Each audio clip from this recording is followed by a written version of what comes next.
Today's social media segment is brought to you by South Louisiana Bank. It's better when we bank together.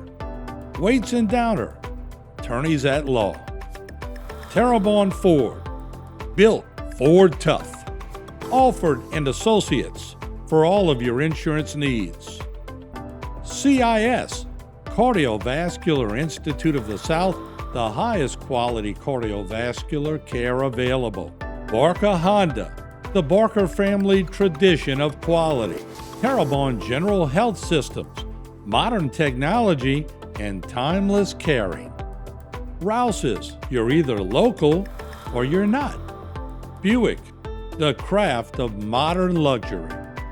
St. Martin and Bork, know your rights.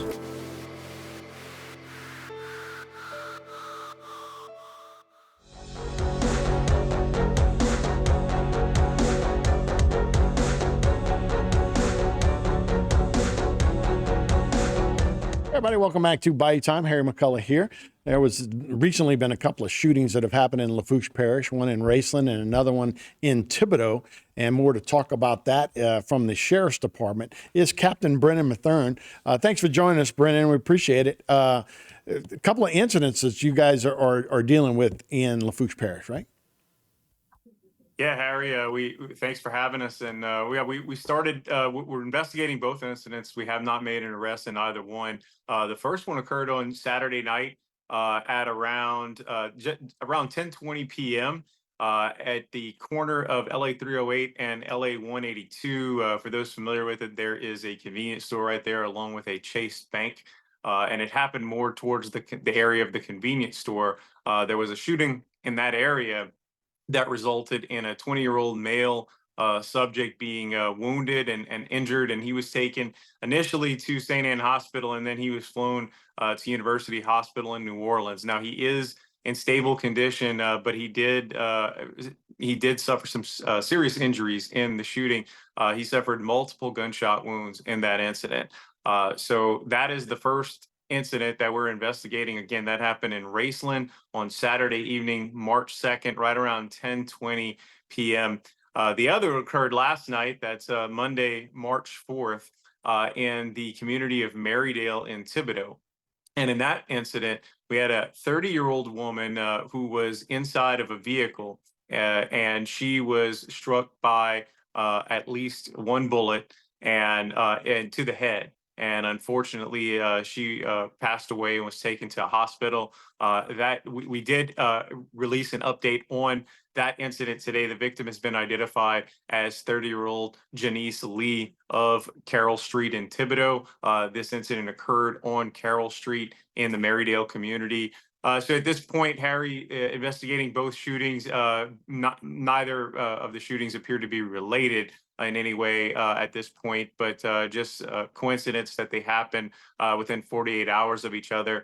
But we are asking anyone with information to contact us, especially if they have direct information. You can contact the sheriff's office to give a statement.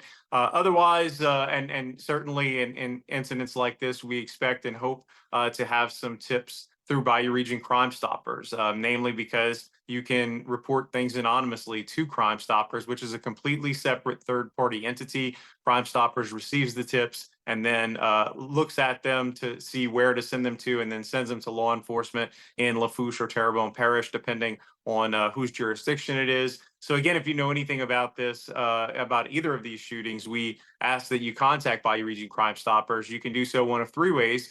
You can first call the 1-800 number. That's 1-800-743-7433. That's a toll-free call, 1-800-743-7433. You can also submit tips online at our website, crimestoppersbr.org. That's as in Crime Stoppers Bayou Region. So that's crimestoppersbr.org. Or you can submit it on our mobile app, which, Harry, is by far the most popular place that people submit tips. And that is the Bayou Tips mobile app. You can search for it in the Apple App Store or in the Google Play Store. Just search for Bayou Tips and you will find the Bayou Region Crime Stoppers mobile app, and you can submit your information through there. And then possibly receive a reward for helping out with any kind of tips down the road, for sure. Let's talk about those two areas. Are these areas that are troublesome, and how will the sheriff's department start staffing, or do you staff things differently when things like this occur? And again, they're 20 miles apart probably, so y'all don't think this is related at this time, huh? Correct. I mean, I think everyone knows that we've had incidents before. We've had shootings before in the Marydale community, and we've responded there on multiple occasions. We have not had too many incidents going on in the Raceland area as of late. We have had an incident in this particular location before in Raceland, but it is not prone to multiple shootings that we've had in the past. So again, I think that just happened to be a time and a place situation with the Raceland shooting. Not, like I said, we have had issues that we've responded to and incidents in the Marydale community before in Thibodaux. We've had shootings in that area before. So in this particular case, we're continuing to investigate to see what led to this particular incident and how the victim was connected, if in any way, to the shooters in this particular case. Again, we have made no arrests in this case, so we are looking for leads. Detectives are continuing to investigate, and they are processing evidence. They are trying to get eyewitness statements and hopefully piece together everything they need to be able to solve both of these crimes.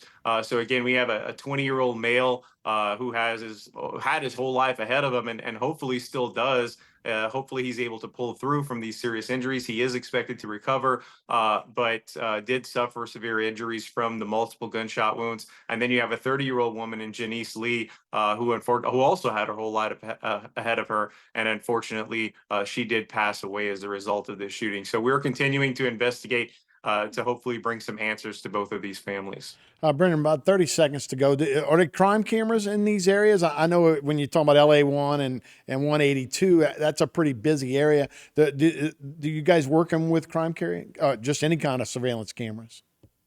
Yeah, we do have cameras and other types of notification system in these areas, which is actually how we were initially alerted to the shooting in the Raceland area. So neighborhoods, businesses, everything we're able to work with, as well as the ones along the highway. We're able to work with situations in those areas to be able to review footage. But ultimately, our best source is going to be eyewitness accounts that we're able to get statements from and ultimately follow up. Okay. Captain Brendan Mathern, thank you so much for the update. We appreciate it. Thank you, Harry. Okay. We'll be right back with more Bayou Time right after this.